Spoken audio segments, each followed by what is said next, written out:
Hello again, YouTube. Truth Man here. Everybody's talking about the Cat Williams interview, but Demond Wilson from Sanford and Son did a pretty good interview with Comedy Hype that is kind of going under the radar because of the Cat Williams, but he dropped some nuggets too. He just didn't go off into like the name. So what we're going to do is we're going to skip around and we're going to play some snippets from this interview. So let's roll it. When my agent called me and said, watch the show, I said, I don't want to do television, as I said. And I watched the show. I came away thinking, this is the beginning of the dissolution of the patriarchal system. And on the heels of that, the announcer tried to cut me off. I said, let me finish. Because on the heels of that came Married with Children. And then all of a sudden, parents became idiots and kids became all-knowing. Young women started calling their mother B-I-T-C-H word. Hey, listen, man. This is just as good as the Cat Williams interview. We're not going to play the whole thing. You can go and watch it for yourself. But I'm just going to go through it and play different clips from it. If you don't remember his character, it was Lamont, Redd Foxx, Sanford and Son on the show Sanford and Son. And rebelling. And it all started Norman Lear. They asked me what I said. I will say this about him. He was a visionary. Right. But then when I heard about his political affiliations, it all fell into place, and I knew I was right on the money. Yeah. No, I said it went on and on and on, If you don't know who Norman Lear is, he started a lot of those shows where I would say where black people were being painted as being dumb, being painted as being broke, and there was a lot of political agendas in play. That's what he's talking about. And what we're experiencing now is the evolution of what Norman Lear started with All in the Family. And nobody got it. They missed it totally. They said, oh, Devon's talking about Norman didn't have... I said, you people have been so dumbed down, like Malcolm said. Some of us, we're going to have to leave behind. You're too... And that's true. Malcolm X was on to something. Malcolm X knew that everybody wanted just this. Every black person, everybody, let's go. Let's get on this train together. But that ain't how it works. Because if you see some of my videos where I get to confront stuff, what do? Oh, you need therapy. See, the low IQ thing, when you can't figure out why you don't agree with somebody or why you have different viewpoints, it's the easy thing is to call him Uncle Ruckus, to call him an Uncle Tom, to say they need therapy, need help. See, that's the dumb person way of disagreeing with the facts. Brainwashed to understand. That was the important thing I said about it. And they don't even know that. You know, you got this whole feminist movement out here. That's his character right there when he was young. No, but your kids do. Your children do. A broken home. I can't remember the... Let's play this again. I'm telling you, people sleeping on this interview. Right. But then when I heard about his political affiliations, it all fell into place, and I knew I was right on the money. Yeah. No, I said it went on and on and on, ad infinitum, and what we're experiencing now is the evolution of what Norman Lear started with All in the Family. And nobody got it. They missed it totally. They said, oh, Devon's talking about Norman didn't have... I said, you people have been so... Wait, hold on. Dumbed down, like Malcolm said. Some of us, we're going to have to leave behind. You're too brainwashed to understand. That was the important thing I said about it. And they don't even know that. You know, you got this whole feminist movement out here. I don't need no man. I don't need no man. No, but your kids do. Your children do. And it was all right for them to create a movement saying that, but it's not all right for us to say, don't marry these feminists, divorce these feminists, dump these feminists, because they, see, y'all hear me saying this every day. You got the Most High, who Demond Wilson is with. He been a preacher. He, instead of doing all that fruity duty, he went into ministry, and he's gonna talk about that. And you got the devil. Ain't no in between. So if the Most High went along with something, condoned something, advocated for something, everything else away from that is the devil. The 50-50 relationship, feminism, all that stuff. Come on now. A broken home. I can't remember the statistic.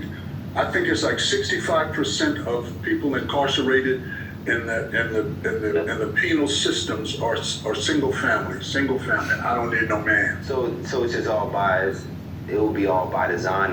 I'm guessing they want this, right? I would assume people want this. Yes. The system, benefits. What do you mean, welfare? Welfare, the patriarch dissolution that you just mentioned. That's because of the feminist movement, brother.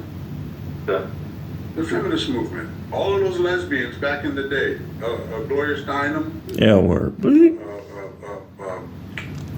Black Panther woman that teaches at Sanford University, they were lesbians. The Black Panther Party was a communist organization that was funded by the Rockefellers. That's the number one thing. So. Alrighty then. I told y'all, hey, listen, No Matrix Channel is in no way trying to force people into certain sexual orientations. We are not violating community guidelines. We are exercising our Amendment 1 rights, just like Demond Wilson was. It ain't personal. It's business. We just reacting to the video, y'all. You know, that's them. They gonna stand before God. I'm gonna stand before him. They gonna stand before him. He's not gonna change the way he sees things and the way he thinks, contrary to what the devil wants y'all to believe. So I mean, you got to understand. I came back to the world from the jungle when the Haight-Ashbury, the hippies, I hate to use that cliche, hated the government, everything about the government. They hated Nixon. They wanted to stop that war over there. Hey, hold on. Let's go forward. We always, you know, exchange. The relationship started mentor-student, then it went to father-son, then it went to older brother, younger brother. You talking about Redd He Foxx? did that, and he never said a word to me. I wasn't hurt. I had $1 million contract with CBS. 8 months later, I went to CBS and did Baby I'm Back with Kim Fields and Denise Nicholas. So that didn't hurt me. What hurt me was that he went to somebody else. And it'd be like a man coming home, like I said before, and calling to his wife, and she's not there, and on the sink, on the counter, is divorce papers. And he said, wait a minute, last night what's going on here? There was nothing. So in case you're not familiar, we gonna play some of that. He was talking about how Redd Foxx abruptly left Sanford and Son at its peak. We're gonna be skipping through that, but we are gonna cover some of it. This is my comeback. And here we go with Start yours at the commercials. PurdueGlobal.edu. PurdueGlobal.edu. Halo, never played it. I don't have empathy for people that do things to themselves. The statistics. I want to cover this because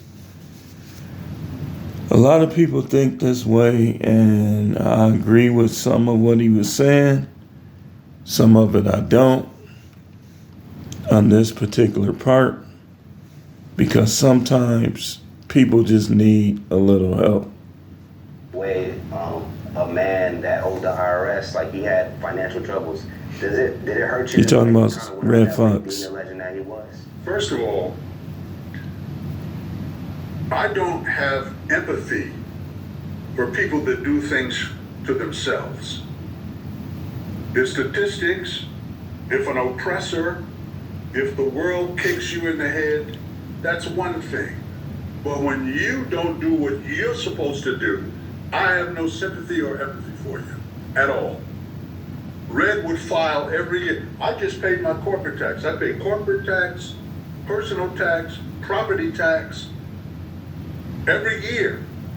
Redd would file, but he never ever paid.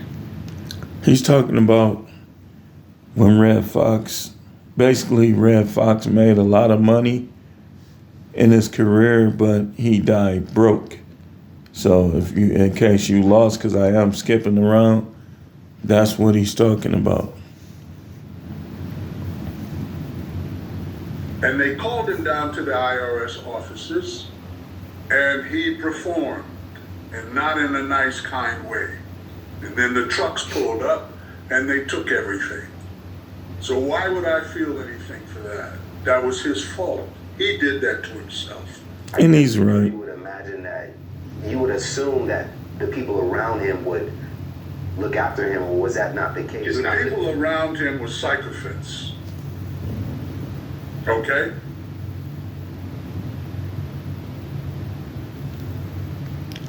I gotta look up what that means. I might have to start using that. Just like I brought the word grifter to YouTube. I started using it, then everybody else started using it. What are they going to say? They're just there for the money. As soon as that went, they went. He was sitting out in front of his house. Talk to me, brother. Don't look at the notes. He was sitting out in front of his house on a box, a t-shirt, and the trucks were taking everything away. And he says, it seems like somebody would help me. He was talking to me. I know he was. Okay. So why didn't you step in? Just because of what you just said? Well, of course. Why am I going to throw good money after bad? That doesn't make sense, brother. I'm from the... Now that right there, that was a nugget. He said, why would he throw good money after bad? This is how a lot of the older people think. This is why sometimes they don't help us. Sometimes it's justified, sometimes it's not. When I say us, I'm speaking in terms of younger generations, 50s, 40s, 30s, 20s. Old school. I got you. But this is, first of all, I appreciate this candidness, because you don't get this, and this is what I love. But looking on the outside in, you would imagine that Redd helped you is what it could look like. It could look that way. How? Because he was a bigger star. Redd was an actor. I flew to Vegas. I did All of the Family with Cleavon Little, the late Cleavon Little, Blazing Saddles. And Bud Yorkin called me up and he said, Damon, I said, I don't want to do television, buddy. You get typecast in it, and people think you are that character. I said, if the show hits, I don't want to do it. So he talked me into doing All in the Family. The episode was very successful. So he talking about some of them Hollywood execs and Bud Yorkin, so on and so forth. They said, they called me up a month or so later and said, would you like to do a series with Redd Foxx? And I said, Redd Foxx? Who's going to put him on television? Are you nuts? They'll never put him on television. He said, well... It's because he was vulgar. I think you guys need to meet to see He's funny, though. There. Flew to Vegas, 3 o'clock in the morning, we're sitting in Redd's garage, because he did Glitter Gulch, 2 shows a night. And immediately I noticed that there was a synergy. He didn't give anybody, it was Aaron Rubin, the producer, and myself. He didn't give anybody a chance to say anything because he was on a roll. It just come off the stage. He talking in terms of right when they were getting ready to create Sanford and Son. So what you have here is an older guy and a younger guy, both actors, going for a part. They cut his salary down $5,000. He was making $10K in Vegas. I had done 2 films and some other stuff, and the most that I'd ever made on Broadway or in a film was $5,000. Huh? They started off. They paid me $1,200, and they had that contract that I understand record producers use on artists. Babyface use it on PLC. The 360 deal. Yeah, increments. They give you increments, and if you don't go on the road to promote your. And he, right now, he's touching on the fact that y'all think that these people are so rich. And he's going to get into that. The top ones are, just like in any field, any profession, the people at the top are the richest. Y'all think preachers are getting paid like Bishop Jakes. That's not the case. You got preachers that's not getting paid at all. You got preachers that's drawing small salaries from their church, and that's like that in every profession. Record, you got to pay for that too. So it was that kind of situation. Redd and I were just 2 actors thrown together. The thing that we had in common was that we were not going to take any BS from anybody, black, white, Asian, or Hispanic. Redd's from the street. I am also. Because somebody's educated, that doesn't mean that you know, that they're a sissy boy. I came up in Harlem. You know what I'm saying? Ain't nobody ever took my sneakers. I played ball. Charlie Scott was my buddy, an NBA player.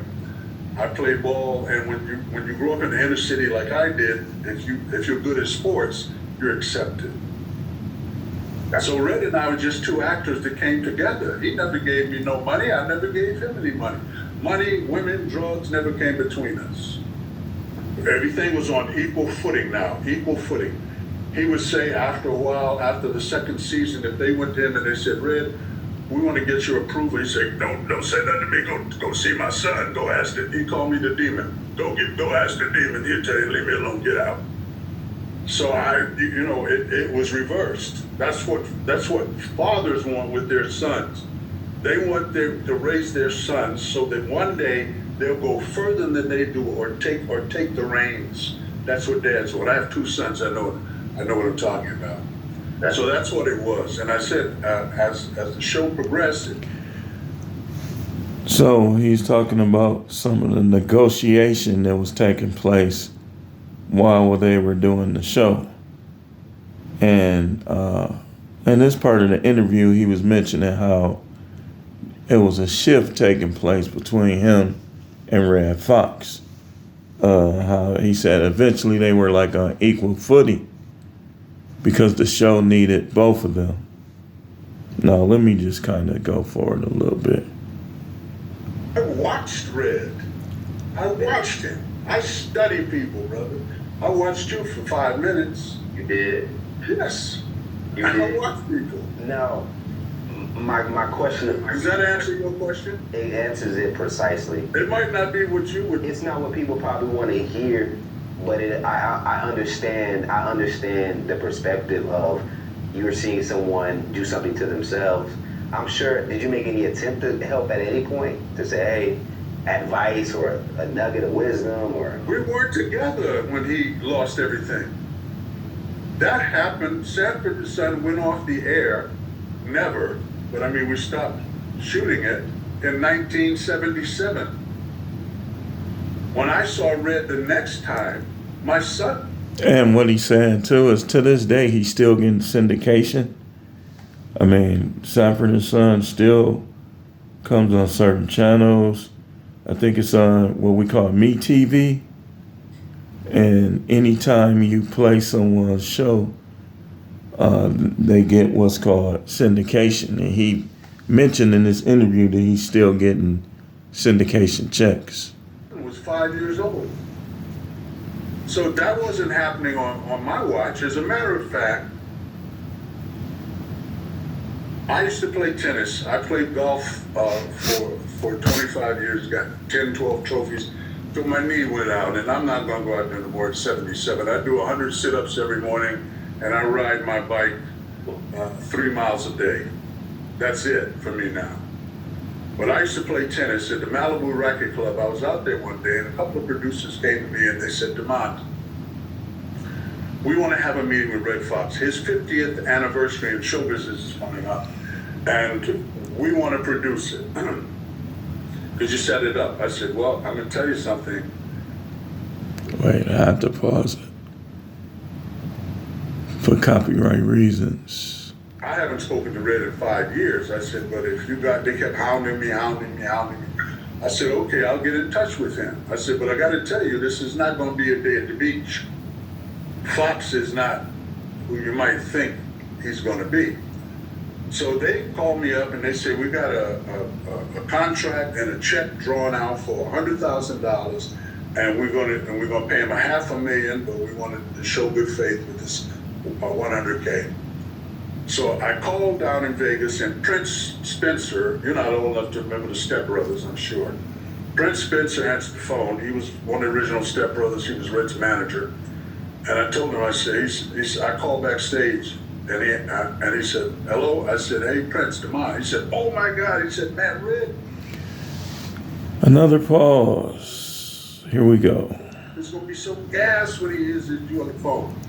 So he said, he's got 2 minutes left. Can you hold on? And he'd be off the stage. So he came over and he said, "Hey, son, what's going on?"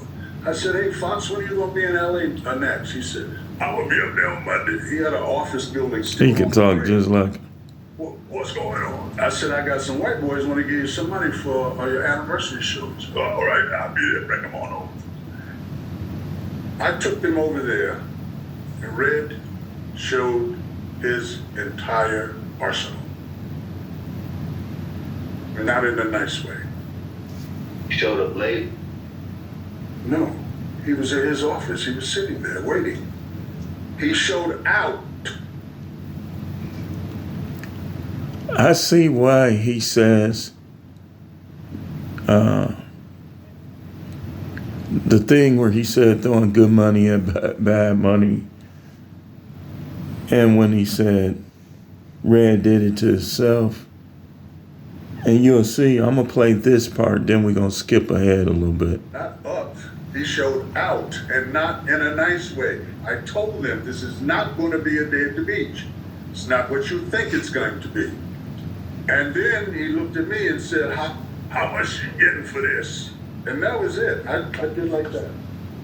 That was the last How time. you going to walk away from $500,000? He said, "I already got some people want to produce my show." I saw what they produced.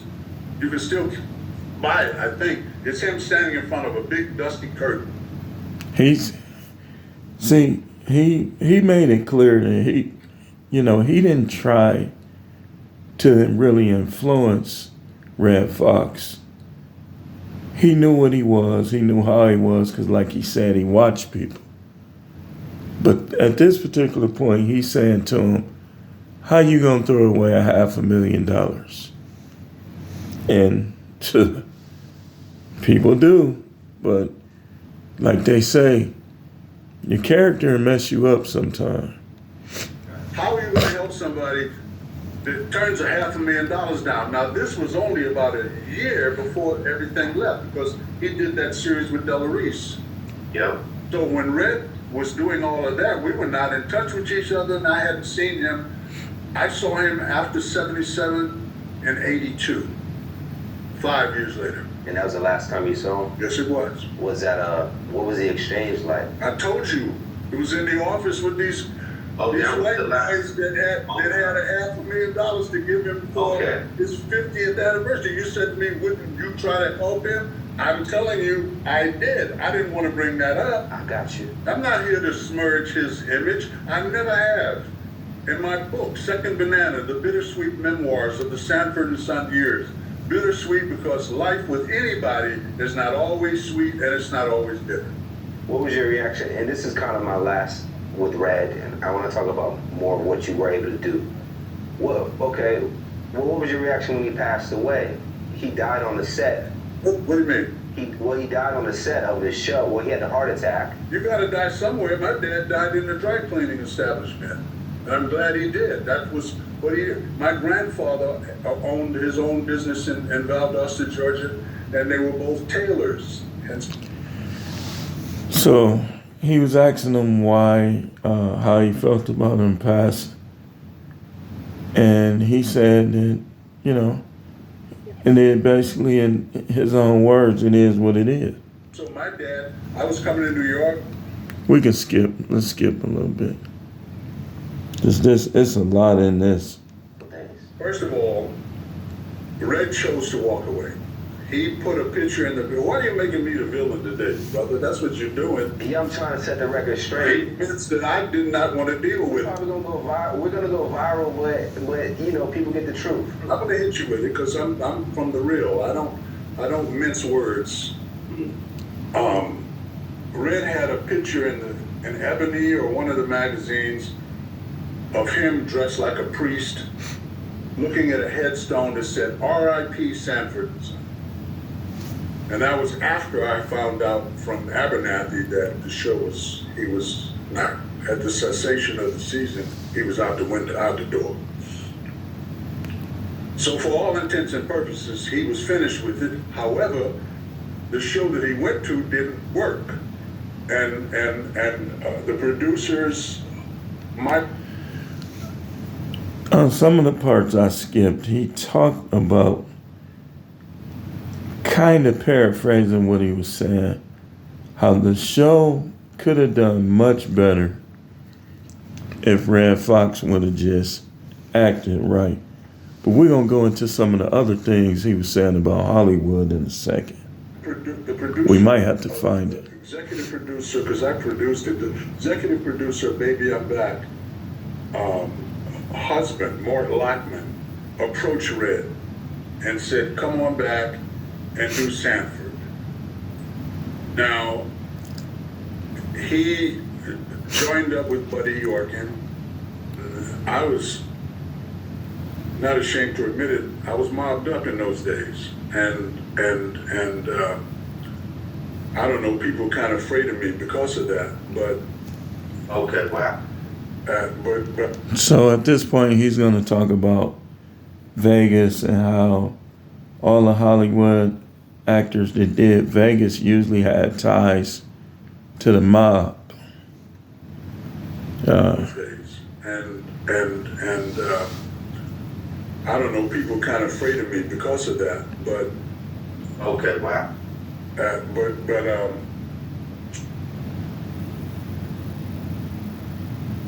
Buddy Yorkin called me up and said, Damon, we want you, what is it going to take for you to be a part of the show with Redd? Well, actually, it wasn't his show, it was Sanford Arms, you know, because we established an apartment building next door to the junkyard. Buddy Yorkin wanted me. Redd's thing with Sanford was a whole nother thing. What is it going to take for you to come back? And I was like castigated in the media. They just kicked me to the ground, and none of it was true. Buddy Yorkin called me and said, what is it going to take? I said, I just bought a house for my wife in Truesdale Estates. I said, pay off the note on my house. I want a Rolls Royce Corniche with the pink slip, and I want $200,000 an episode and creative control to a point. And he came back and he said, this is what we'll do. We'll give you $150,000.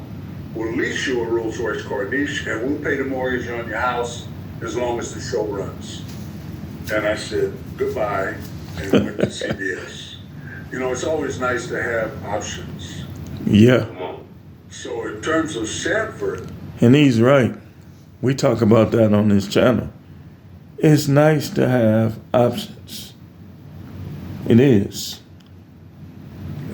Nobody ever approached him. Redd knew I wasn't going to go back on there. He knew that wasn't going to happen. So he got Rollo, Nathaniel Taylor, and Aunt Esther, And the show, I think it did 3-4 episodes. It wasn't going to work. If there's no Lamont, it ain't going to work. Now, rolling out of, your work with Redd Foxx, you would continue to do your own thing and start getting other roles. But at one point, it seemed like, I don't know if you deliberately stepped back or roles maybe. I wanted. Praise Ghost, that smells good. Native hair care for yourself at nativecause.com. We live for the moment. Good smelling stuff. I got some native deodorant. The small ones. The ones that light up our... In the ministry. Good. 1983, brother. So he went into the ministry in 1983. I went in the ministry. I preached this gospel around the world. Hey, hold on. In certain cliques, why didn't I see you in Harlem Nights? Did you get that offer? Like, I feel like you would have been right along the... I just told you, 1982, I went full-time into the ministry. The Lord called me full-time into the ministry. I preached before thousands in Africa, thousands in China, in every city and hamlet in America. How old are you? 35. I gotta suit your age. He was right, That's dude. why you don't know. I thought you did your homework before you interviewed me. Hollywood, I've never had anything to do with any kind of clique. Okay, listen to this. I see that. Let's go back. Now he's going to start talking about Hollywood. Like I told y'all, this is just as good as the Cat Williams interview. Is because it seems very cliquish Hollywood from the outside looking in. Why didn't we see you in certain cliques? Why didn't I see you in Harlem Nights? Did you get that offer? Like, I feel like you would have been right along the... I just told you, 1982, I went full-time into the ministry. The Lord called me full-time into the ministry. I preached before thousands in Africa, thousands in China, in every city and hamlet in America. How old are you? I'm 35. I gotta suit your age. That's why you don't know. I thought you did your homework before you interviewed me. Hollywood, I've never had anything to do with any kind of clique. I'm not a cliquish person. Right. I see followers. When I grew up, I had the kids followed me. They followed my dress style. They followed the coolness, the way I walked. When I was in the war, I was a leader. I ain't never followed nobody. So these cliques, I could tell you things about people you named, the little Fruit Loops, big bend over Billies. You cannot make it to the top in that industry without selling your soul. Yeah, I hear that, right? Now, I ain't violating no community guidelines. I'm just reacting to the video. I am going to play this again. Cat Williams said it. Demond Wilson said it. How many other people have to say this before people start to believe it? And this is how most things work now. So when you see people like me, to be honest about it, we got approached about our twins. I said no. After I said no, it seems like my channel started to get go a little backwards. Okay, so you knew that. You should have started there. You should have started. You didn't know I was in ministry for over 35 years? I've seen clips when you said it clicked, but I didn't know for 35 years I did not. Around the world, brother. The reason why I laid it up in that fashion is because it seems very cliquish Hollywood from the outside looking in. Why didn't we see you in certain cliques? Why didn't I see you in Harlem Nights? Did you get that offer? Like, I feel like you would have been right along. We playing this again. 1982, I went full-time into the ministry. The Lord called me full-time into the ministry. I preached before thousands in Africa, thousands in China, in every city and hamlet in America. How old are you? I'm 35. I gotta suit your age. That's why you don't know. I thought you did your homework before you interviewed me. Hollywood, I've never had anything to do with any kind of clique. I'm not a cliquish person. Right. I see followers. When I grew up, I had the kids followed me. They followed my dress style. They followed the coolness, the way I walked.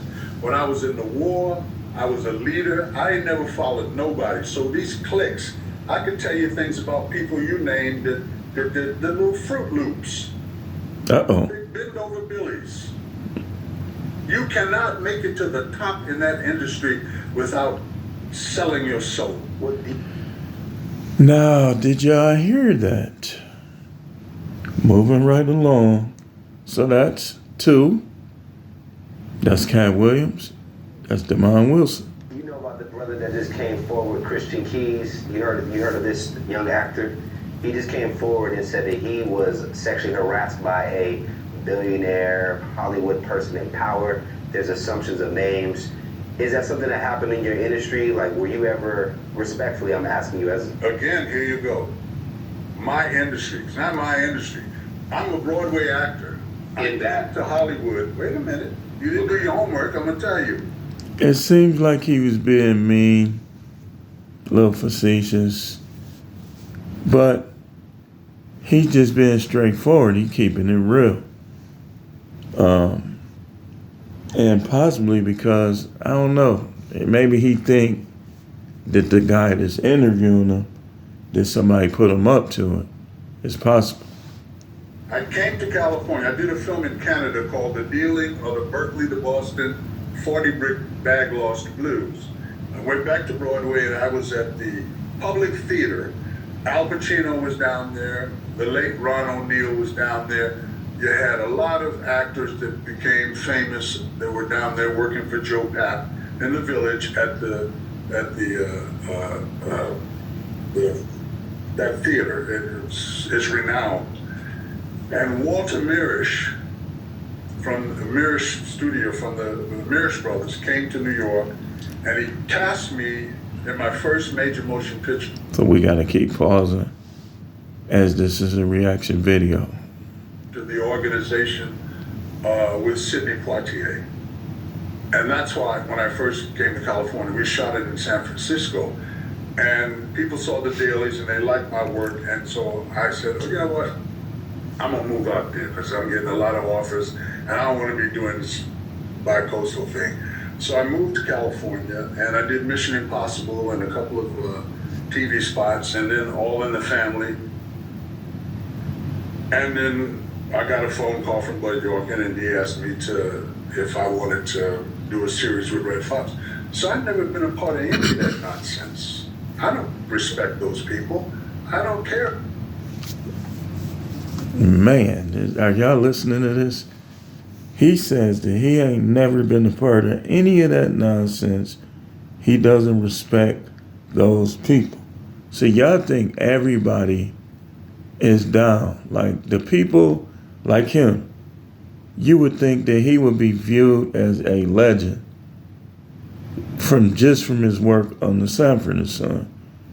But like he said, you got to sell your soul, bend over Billy as he called it, so on and so forth. About that, I'm you know, I told you I had connections. Nobody was gonna say that to me. I get it, and it made me think when you just said. And he basically was saying that he had people that was gonna have his back. So all that little other stuff that be going on, he's basically saying they wasn't gonna come at him with that. Kind of the comment about some of the people that we've known in the industry, what they might have to do to get to the top. Can you give me... All of them. All of them. You name your biggest black actors, you name your biggest white actors, you name your biggest female Latino actresses, they all have to do it. Yeah, I hear that, right? Now y'all see why I'm saying that this interview was just as good. Let's go back. Let's go back.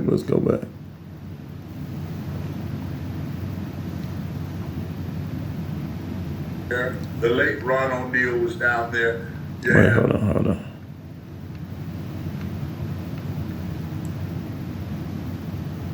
In the industry, what they might have to do to get to the top. Can you give me... All of them. All of them. You name your biggest black actors, you name your biggest white actors, you name your biggest female Latino actresses, they all have to do it. A blood oath. Now you bend over.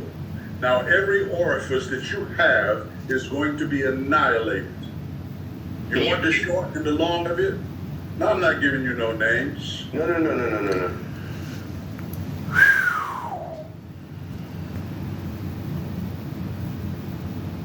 You hear him? No. He said, I'm not giving you no names. Let's go back. Let's play this part again. Let's go back. Okay.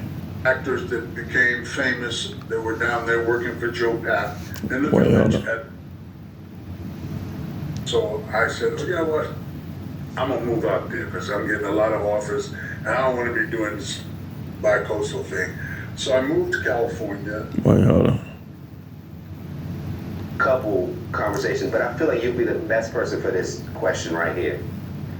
Is there a ritual attached to seeing black men in dresses when it comes to, I know it started around Flip Wilson time and probably before then. What's the ritual that's happening? I told you now, listen, you know what? Granddaddy told you when I first sat down here about Norman Lear. Sure. The dissolution of the patriarchal system. Mm-hmm. Now you got all these guys, they take your humanity from you. You know how the feminist movement has categorized men. He said they take your humanity from you. I think that, what was his name? Samuels. Now this is important. Recently. Listen to this. Podcast. There was the women You hated probably, Kevin Samuel. I'm going to rewind this because this is important. This is important. He's going to talk about Kevin Samuels, and people wonder why Kevin Samuels went off in the sunset so quick. He's going to explain it. So let's go back a little bit so you can hear it from him. What exactly is the reason with Kevin Samuels? And this is deep, y'all. Y'all really got to pay attention to this. Make sure you watch the whole video. You do your research, you can find out who it is. We've covered a couple conversations, but I feel like you'll be the best person for this question right here. Is there a ritual attached to seeing black men in dresses when it comes to, I know it started around Flip Wilson time and probably before then. What's the ritual that's happening? I told you now, listen, you know what? Granddaddy told you when I first sat down here about Norman Lear. Sure. The dissolution of the patriarchal system. Now you got all these guys, they take your humanity from you. You know how the feminist movement has categorized men. I think that, what was his name? Samuels. Just died recently. Had the podcast. There was the women hated. Kevin Samuels. Kevin Samuels, yes. Kevin Samuels was eliminated because they didn't want to go back to that. They want these women ignorant and twerking. They want kids running around the street. Yeah, I hear that? If you didn't, I'm going to play it again.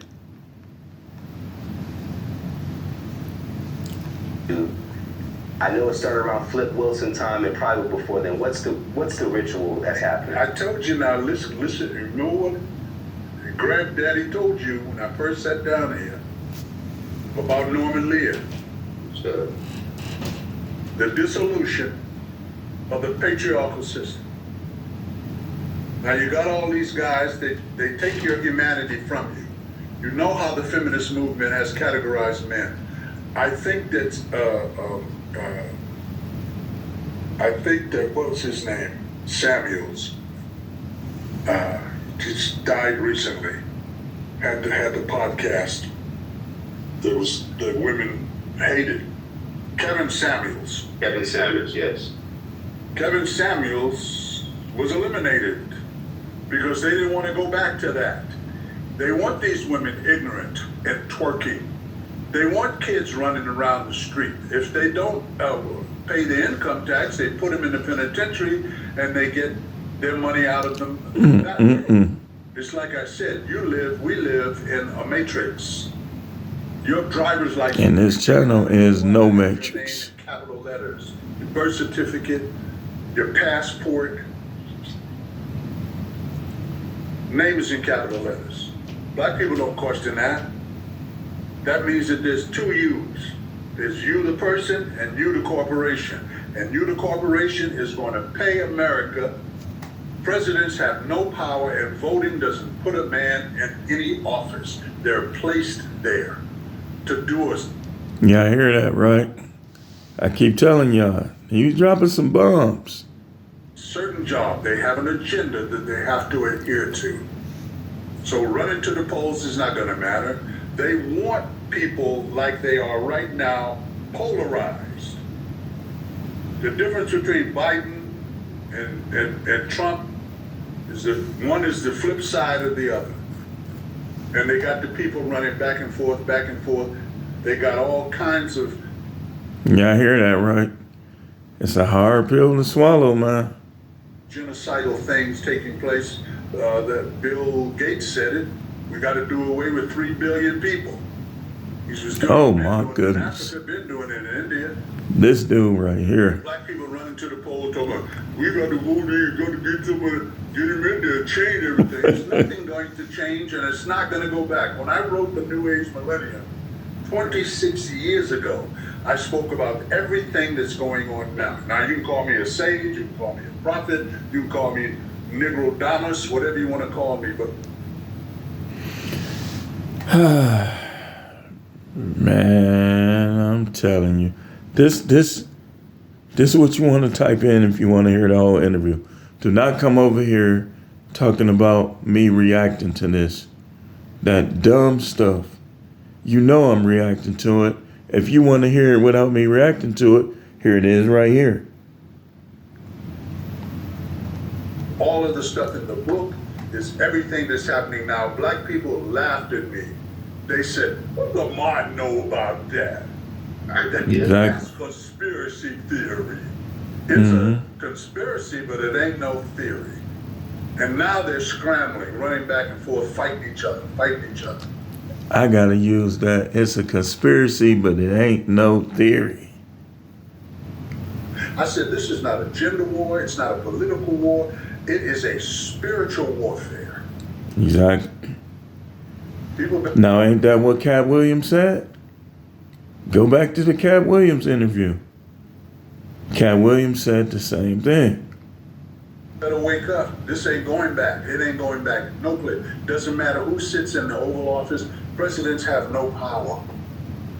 They can only do what they're told to do. The educational system, I spoke about it before. The Rockefellers bought the educational system at the turn of the century. And they said, we're going to put curriculums in there to teach people how to be minions, servants.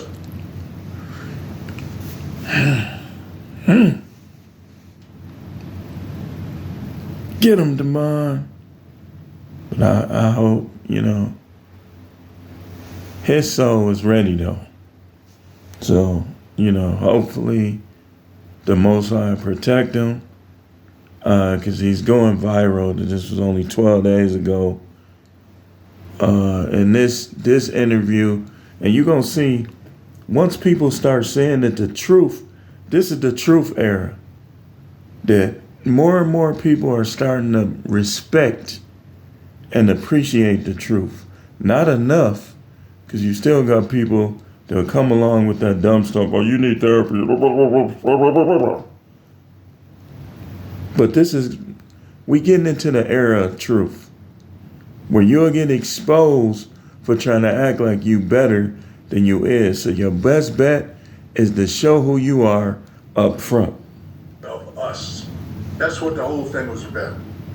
Kids that go to prep school, private prep school, that go to Harvard and Yale and Oxford don't have the same education that people go to HMCU universities have. So in conclusion, Let me finish. The people that go to those illustrious universities come from wealth, and they're being educated to run the world, not work for it. No. You hear that? So What he's basically saying is people at the HBCUs are being educated to work for the world. People at the what we call the Tavistock Institutes, Stanford, Yale, Harvard, they're being educated to run the world. That's what he was saying. Okay. In conclusion, the men in dresses thing, do you know the origin of that? Did you ever get approached at it? So take your manhood from you. Approached back in the day? Yeah, how long we been talking? We've been talking for probably maybe close to 35, 40 minutes. Do I seem like the type of Negro that you could come to with some bull manure like that? People, I mean, Terry Crews got approached. Terry Crews got approached. I'm feeling this like a murder case. Here we go. More commercials for you. Go watch it. This is in a different era, brother. I'm from the golden era of Hollywood, the first 50 years of the motion picture television industry. This is what I'm from. I'm a sojourner. I wasn't supposed to live this long, I guess. My show wasn't supposed to still be relevant this long, I guess. Kids 12 and 13 years old weren't supposed to recognize me walking down the street, I guess. Right. I only ask that because I've seen multiple people, even on All right, we have to pause for a second. our platform. Where was Terry Crews when that? Wait a minute. Let me set you straight, young brother. 35. Where was Terry Crews when that happened? At one of their parties. Yes. You hear him? I Listen. didn't go to one of their parties. I didn't go to none of their parties. They would nominate me for whatever. I never went. I didn't partake in that nonsense. I told my wife when we first met, if people see me on the street and say, DeMond Wilson, I hate your black ass. Okay. DeMond Wilson, I love your black ass. Okay.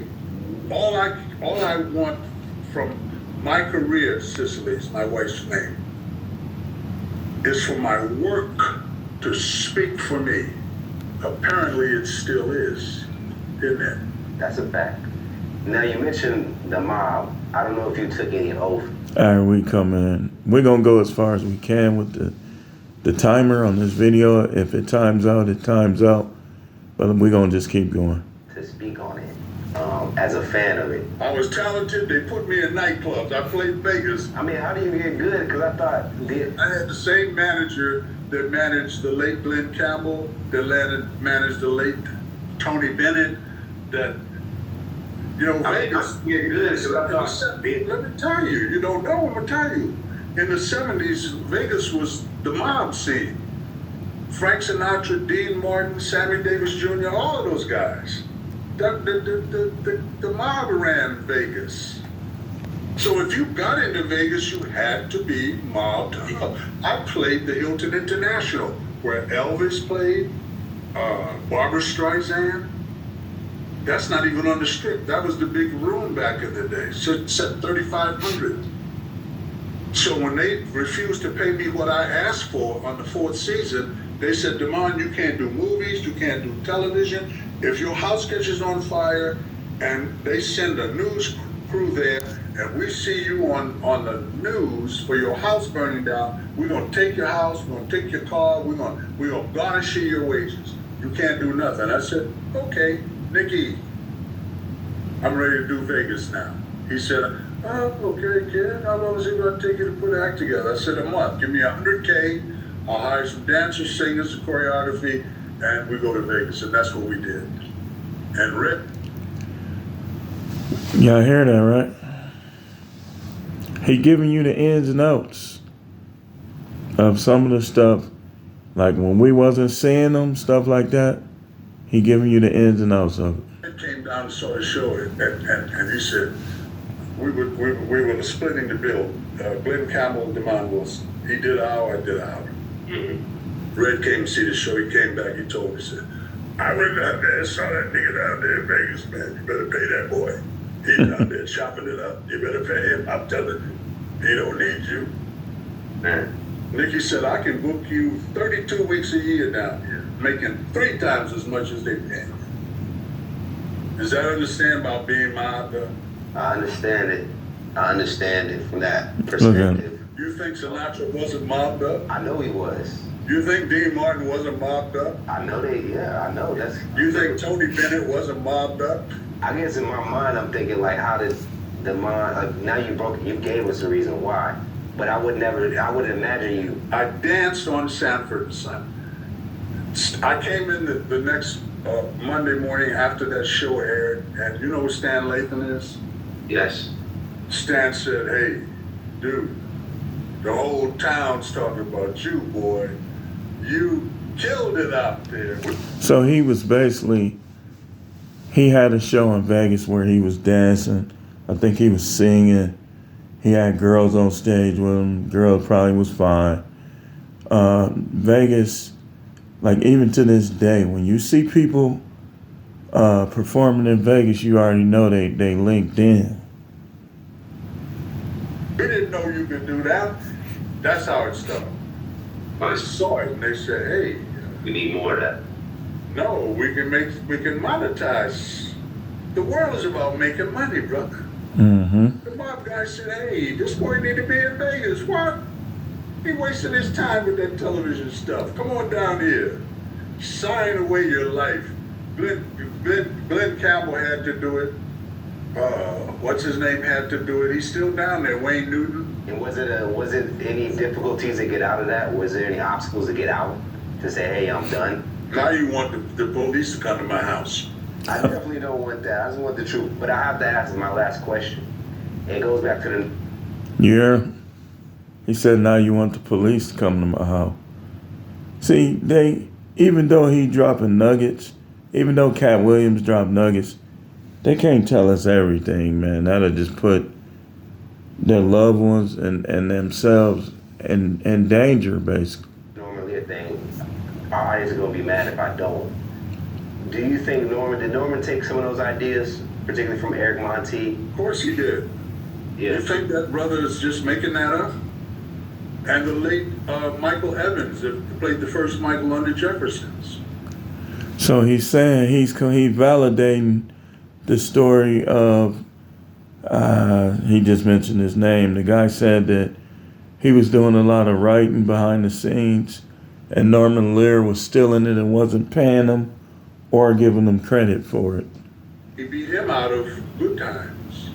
Did you find out about these things while you were working with him, that he was, moving a certain way? I never worked with Norman. Oh, that's right. He was teamed up with Bud York, and it was executive broke up. Standard Productions.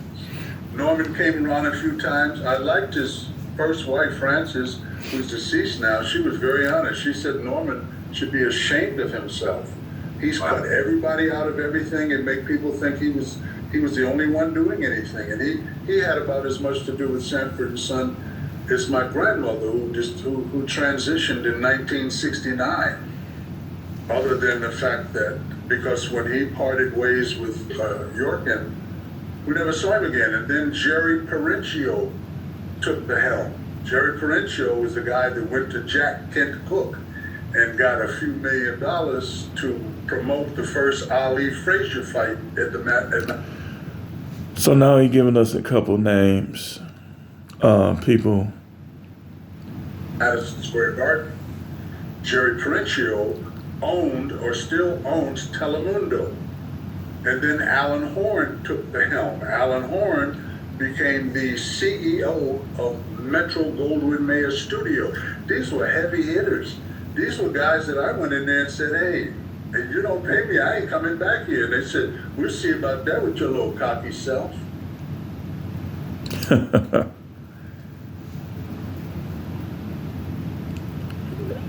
Very good interview.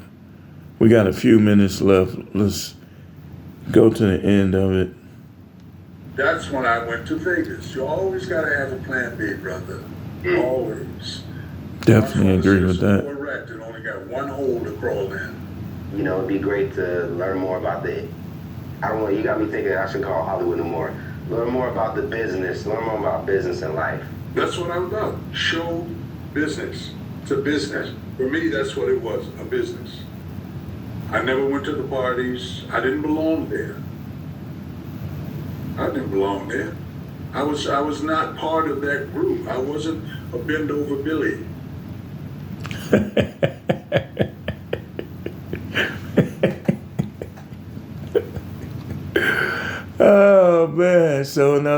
guess he's saying that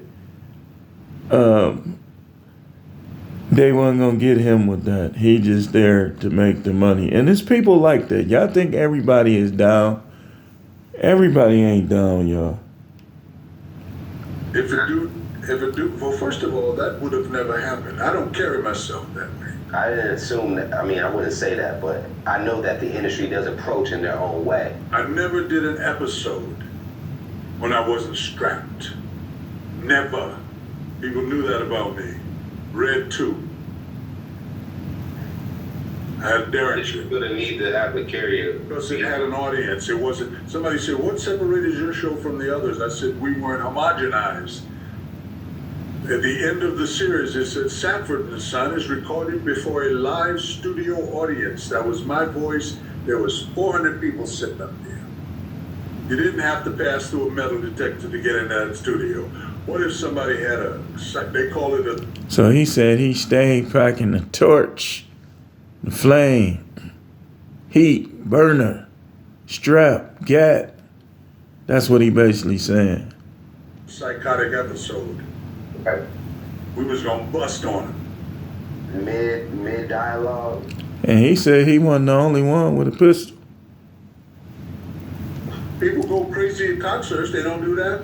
You didn't see that dude jump on the stage with Chappelle? They did. He wouldn't have jumped on the stage with me. They were sitting up in front of us, maybe 15 feet, and 4 tiers of people, 100 across.